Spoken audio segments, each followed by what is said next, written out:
নমস্কার। যুক্তি তর্ক সঙ্গে অর্কই আপনাদের স্বাগত। আপনাদের সঙ্গে আমি অর্কপ্রভ সরকার।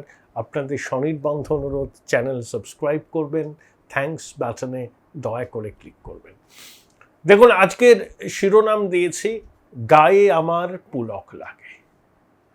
রবীন্দ্রনাথের বিখ্যাত গান, গায়ে আমার পুলক লাগে চোখে ঘনায় ঘোর। জর্জ বিশ্বাসের গলায় যে বাজারা এই গানটা শুনেছেন কোনোদিনই বলতে পারবেন না। কালোত্তীর্ণ জর্জ বিশ্বাসের গলায় গায়ে আমার পুলক লাগে চোখে ঘনায় ঘোর। আপনারা হয়তো ভাবতে পারেন যে এরকম বর্ষার আবহে আমি হয়তো দেবব্রত বিশ্বাস বা রবীন্দ্রসঙ্গীত নিয়েই কিছু একটা করছি। হোল্ড ইউর ব্রেথ, নো, করছি না। কেন আমার পুলক লাগছে, কেনই বা চোখে ঘোর লাগছে, সেটা অবশ্যই রাজনৈতিক। আপনাদের পুলক লাগবে কিনা জানি না, আমি কিন্তু রীতিমতো পুলকিত হচ্ছি বঙ্গ রাজনীতিতে বিগত এক মাস ধরে যা যা ঘটনা প্রবাহ। সব থেকে আমোদ পেলাম নান্টু, পানিহাটির কুখ্যাত নান্টু ঋতব্রতর তৃণমূলের সভায় যোগ দিতে গেছিল।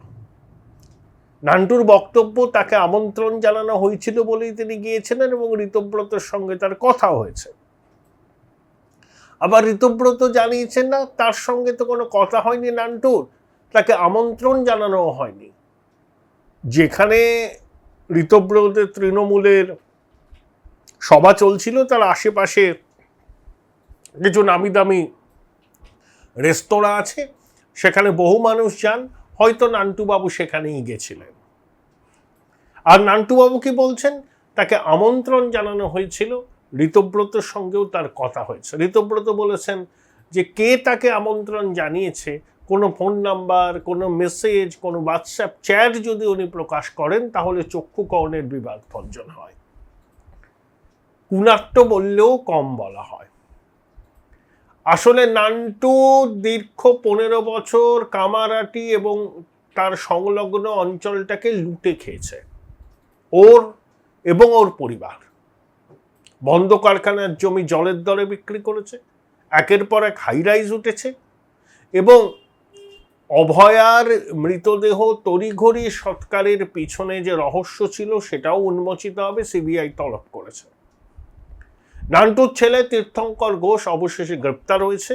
2021 সালে ভোট পরবর্তী হিংসা এবং এক লটারি পুরস্কার জয়ী, সে মোটা অঙ্কের পুরস্কার পেয়েছিলেন, তার কাছ থেকে টিকিটটা ছিনিয়ে নিয়ে নান্টুর ছেলে সেই টাকাটা হাতিয়ে নিয়েছিল। অভিযোগ, গ্রেপ্তার। এবার নান্টুও গ্রেপ্তার হবে। নান্টু বলছে আমি আমন্ত্রিত ছিলাম, ঋতব্রত বলছে জানি না তো। মজা কাকে বলে? বাংলার মানুষ দেখছেন ভালো তৃণমূল, খারাপ তৃণমূল, তৎকাল তৃণমূল, কালীঘাট তৃণমূল, ভাইপো তৃণমূল, এক এক তৃণমূলের এক এক রকম নাটক। সত্যি পুলক লাগছে যে একটা দল ক্ষমতা হারানোর 2 মাস পরে কি পরিণতি হতে পারে। এই ধরনের রাজনৈতিক দলের নামে প্রপ্রাইটারশিপ কোম্পানি, যেখানে পিসি এবং ভাইপোর কথাই ছিল শেষ কথা, সেটা তো কোনো রাজনৈতিক দল নয়, conglomerate of disparate interest, where only cement of solidarity is provided by power or chances of attaining power. The chances of attaining power তার হবে না, আর ক্ষমতাচ্যুত হয়েছে, যা হওয়ার তাই হচ্ছে। এ তো গেল নান্টু ঘোষের এপিসোড। কেষ্টমণ্ডলের গলায় শুভেন্দুবাবুর উচ্ছ্বসিত প্রশংসা। এই কেষ্টমণ্ডল তিহারের জেলে গড়াগড়ি খেয়েছে গরু পাচার মামলায়, দীর্ঘদিন মমতা বন্দ্যোপাধ্যায়ের প্রশ্রয়ে আশ্রয়ে বীরভূমে ছড়ি ঘুরিয়েছে, দীর্ঘদিন ধরে জেলা সভাধিপতি ছিল। তা বীরভূমে কাজল শেখকে তুলে ধরায় অনুব্রতর গোসা হয়েছিল। মনে আছে বোলপুরের আইসিকে কি কুৎসিত ভাষায় কেষ্টমণ্ডল আক্রমণ করেছিল। দিদিমণির পুলিশ কেষ্টকে জাস্ট জিজ্ঞাসাবাদ করেই ছেড়ে দিয়েছিল। আসলে দিদিমণি তো ওই রকমই। হ্যাঁ, দিদিমণি হচ্ছেন দুর্বৃত্তদের নেত্রী। বলেছিলেন না আমি গুন্ডা কন্ট্রোল করি। তা দিদিমণি দুর্বৃত্তদের নেত্রী, তা কেষ্টর মতো দুর্বৃত্তদের তিনি যে প্রশ্রয় দেবেন, তিনি যে আশ্রয় দেবেন, এটা তো আর নতুন কোনো কথা নয়। কিন্তু সেই কেষ্টও পাল্টি খেয়েছে, একেবারে পাল্টি খেয়ে এখন ঋতব্রত শিবিরে এসে ভিড়েছে। এক একটা রত্ন। তৃতীয়ত, ইডি দাবি করেছে এই যে আপনার বিভিন্ন পুরসভায় নিয়োগ দুর্নীতি হয়েছে, সুজিত বোস তো জেলে, আরো এক বিরাট মাপের নেতা ও মন্ত্রী, তার সুপারিশে বহু চাকরি হয়েছে, বহু, এবং টাকার অঙ্কটা 100 কোটির উপরে। আন্দাজ করতে পারি আমরা সেই মন্ত্রীকে। তিনি এবারও ভোটে জিতেছেন, ভোটে জিতে এখন ঋতব্রত শিবিরে, নতুন তৃণমূলের পদাধিকারীও। এবং নোভোটেলে নতুন তৃণমূলের যে সম্মেলন হয়ে যেখানে পদাধিকারীকে নিয়োগ করা হলো, কে সভাপতি, কে সম্পাদক ইত্যাদি হবেন, সেই পুরো অনুষ্ঠানটা পিছন থেকে একেবারে কনসেপচুয়ালাইজ থেকে শুরু করে ইমপ্লিমেন্টেশন সব পার্টেই যুক্ত ছিলেন সেই প্রাক্তন প্রভাবশালী কালীঘাট ঘনিষ্ঠ মন্ত্রী। তিনি 2026-এর বিধানসভা ভোটেও জয়লাভ করেছেন দুধেল গাইদের ভোটে। এখন প্রশ্ন, নতুন সরকার বলছে জিরো টলারেন্স। যারা নির্বাচনে পরাজিত হয়েছে তাদের জেলে ঢোকাচ্ছে দুর্নীতির অভিযোগে, ঠিক আছে, কিন্তু নির্বাচনে জিতে যারা ঋতব্রতর সঙ্গে আছে সেখানেও কিন্তু অনেক বড় বড় চোর ডাকাত আছে। কারণ কলকাতায় 70টা বেআইনি বাড়ি কেউ হাওড়া জুড়ে পিছন থেকে অন্যকে সামনে রেখে নিজে প্রমোটিংয়ের পয়সা জুগিয়েছেন। এখন ঠক বাঁচতে গেলে গা উজাড় হবে। তা নতুন সরকারের কাছে বঙ্গবাসীর একটাই প্রত্যাশা, সেটা হলো তৃণমূল ভালো হয় না। তৃণমূল এমনই একটা, কি বলবো, গোষ্ঠী বলুন, কিছু লোকের একটা ক্লাব বলুন, সেখানে সততা টততা ওইসব কিছু নেই। সব কটাই, বিশেষ করে নেতা মন্ত্রী বিধায়ক, চোর ডাকাত।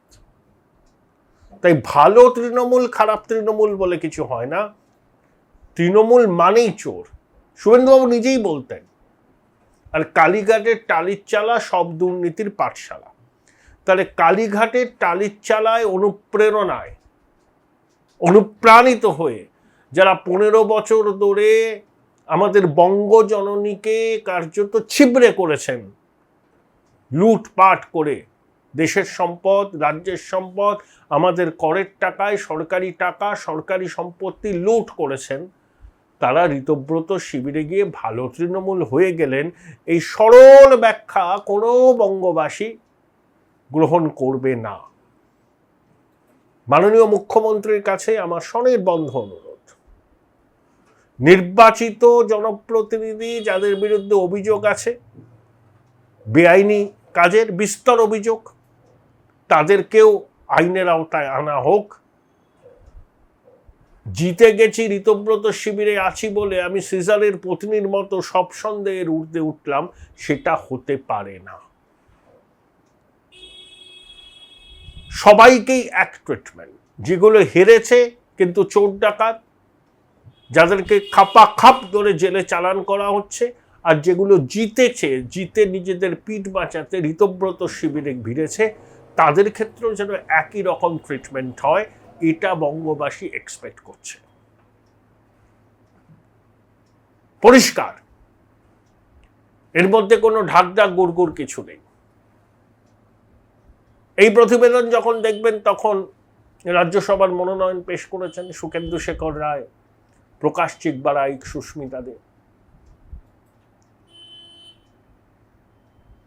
এদেরকে নিয়ে রীতিমতো জল ঘোলা হচ্ছে। কেন এদেরকে বিজেপি নিল, এখানে আমার পরিষ্কার বক্তব্য আছে। এরা যদি রাজ্যসভার সদস্য পদ থেকে ইস্তফা না দিতেন তাহলে 3 বছর আর থাকতেন রাজ্যসভায়। তা বিজেপির 2/3 মেজরিটির দরকার। তাই এদেরকে এদের বাকি যে মেয়াদটুকু আছে সেই মেয়াদের জন্য মনোনয়ন দেওয়া হচ্ছে। কারণ ওরা তো একটা স্যাক্রিফাইস করেছিলেন, নিজেদের টার্মের মাঝপথে ওরা ছেড়ে দিয়েছিলেন। সেই টার্মটা যাতে কমপ্লিট করতে পারেন এবং অবশ্যই বিজেপির টিকিটে, সেই জন্যই তাদেরকে মনোনয়ন দেওয়া হলো।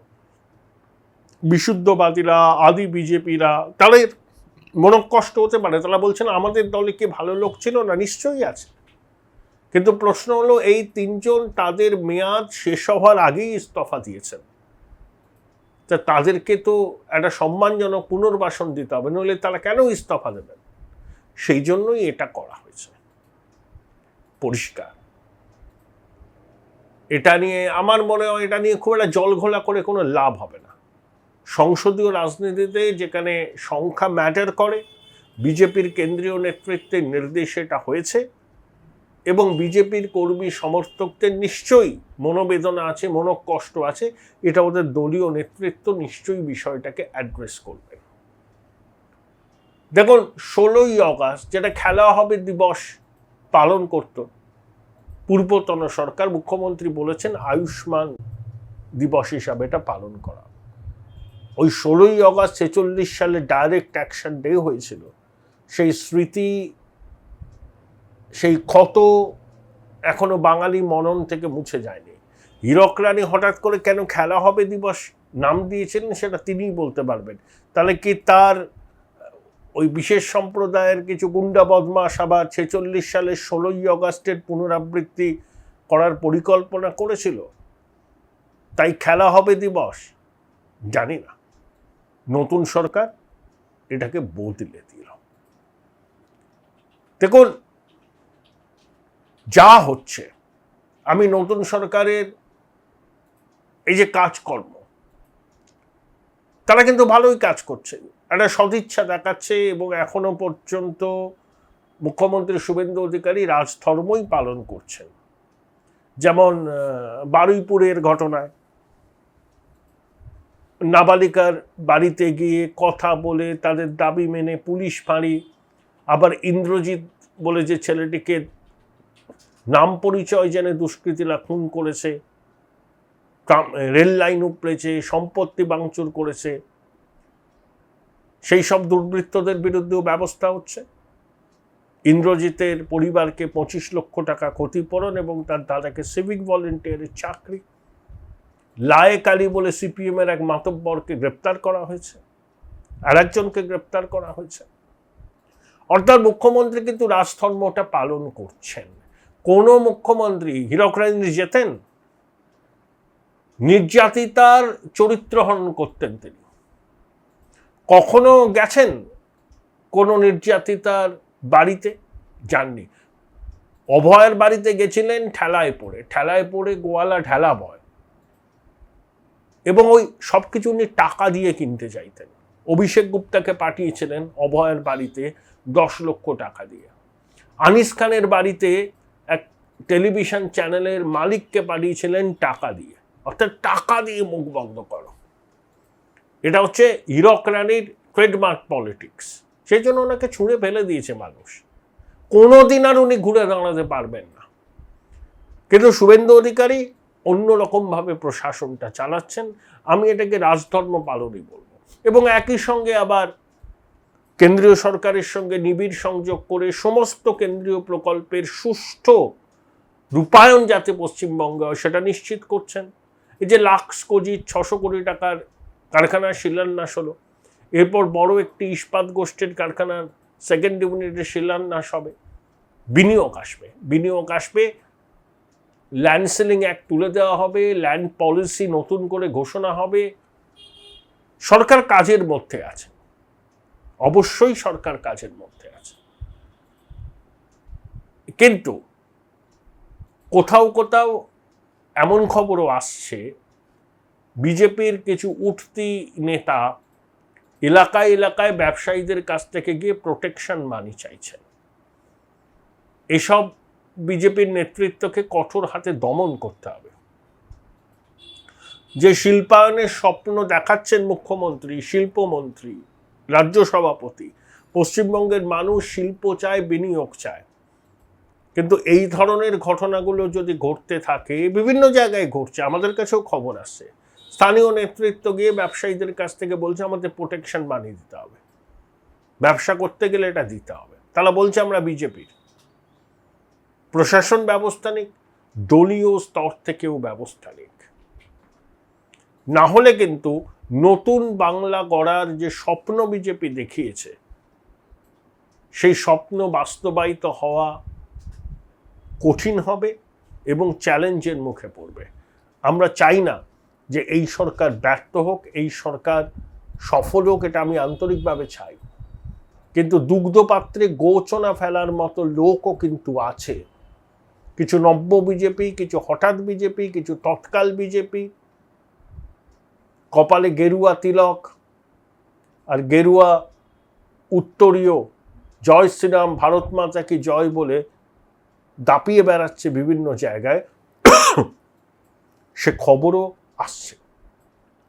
প্রথম থেকেই এদেরকে শক্ত হাতে মোকাবিলা করতে হবে। শুধু লিপ সার্ভিস দিলে কিছু হবে না, শুধু নিন্দা করলে হবে না, কঠোর ব্যবস্থা নিয়ে দল থেকে বহিষ্কার করতে হবে এবং প্রশাসনকেও প্রশাসনের মতো এদের বিরুদ্ধে ব্যবস্থা নিতে হবে। তা না হলে কিন্তু সাফল্য আসবে না। তাহলে পুরো ঘটনা প্রবাহ বিশ্লেষণ করলে কি দেখা যাচ্ছে বলুন তো? এক তো ঋতব্রত তৃণমূল, কালীঘাট তৃণমূলের মধ্যে কাজিয়া, আকচা আকচি চূড়ান্ত পর্যায়ে গেছে, সুপ্রিম কোর্ট অবধি যাবে। মেয়র রোডে কালীঘাট তৃণমূল 21শে জুলাই পালন করবে। 163 ধারা জারি হয়ে গেছে ধর্মতলায়, ডেরেক ওব্রায়েন আদালতে গেছেন।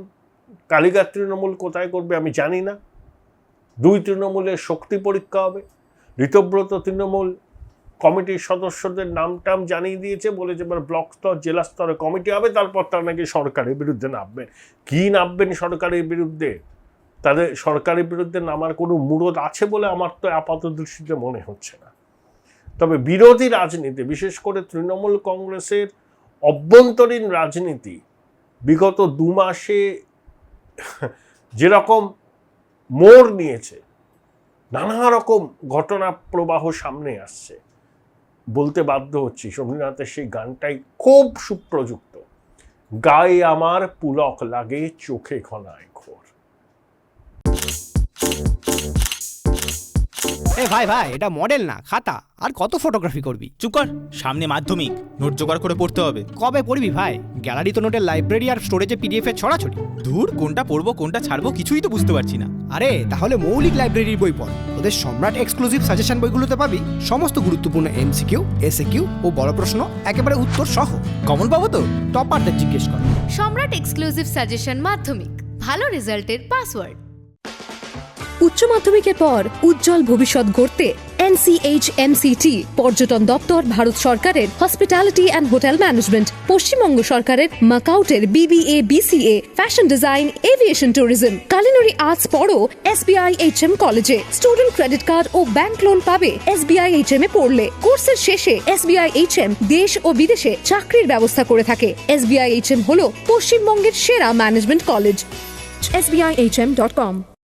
বোলপুর শহরের কোলাহল থেকে মাত্র 20 মিনিট দূরেই রয়েছে সুন্দর রিসর্ট, যেখানে পেয়ে যাবে স্পেশিয়াস আর এস্থেটিক্যালি ডিজাইন রুম। তোমরা যারা গ্রুপে যাও তাদের জন্য আছে কমফোর্টেবল গ্রুপ স্টে অপশন, আর কাপলদের জন্য রয়েছে লাক্সারিয়াস সুইট রুম, তার উপর আবার ফ্ল্যাট 10% অফ। এখানে প্রকৃতির মাঝে তোমরা পেয়ে যাবে একটা সুন্দর সুইমিং পুল, ছোটদের জন্য প্লে এরিয়া আর একটা এস্থেটিক সেলফি কর্নার।